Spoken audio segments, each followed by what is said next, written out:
Assalamualaikum warahmatullahi wabarakatuh. Perkenalkan, nama saya Ilham Ripaldi dari Prodi Teknik Informatika semester 2, dan saya akan menyelesaikan UAS Bahasa Indonesia, dan saya akan menjelaskan pengertian abstrak.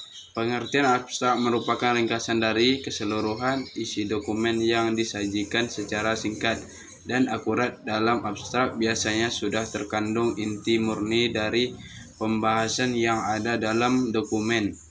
Tidak ada pembahasan, tidak ada penambahan, tafsiran, opini, dan interpretasi lain dalam penulisan abstrak.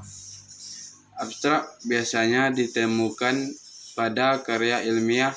Pada umumnya, abstrak ditampilkan pada awal bagian sebelum masuk ke bab pertama sebuah karya ilmiah atau karya tulis.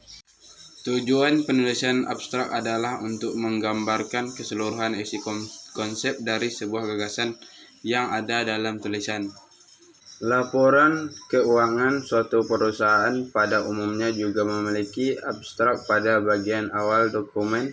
Abstrak laporan keuangan ini berisi ringkasan kinerja suatu periode tertentu serta strategi-strategi yang sudah dilakukan. Fungsi abstrak yang pertama, sebagai komponen inti dari sebuah karya ilmiah. Yang kedua, sebagai gambaran secara umumnya inti dari sebuah karya ilmiah. Ketiga, sebagai bahan pertimbangan pembaca untuk membaca keseluruhan tulisan. Pembuatan abstrak adalah abstrak yang baik, disusun secara sistematis dan menyeluruh sesuai fakta, dimulai dari latar belakang atau kondisi yang terjadi sebelumnya, kemudian dilanjutkan dengan strategi atau metode pemecahan yang dilakukan. Akhir, abstrak perlu mencantumkan hasil dan kesimpulan yang bisa dipetik dari keseluruhan proses yang telah dilakukan.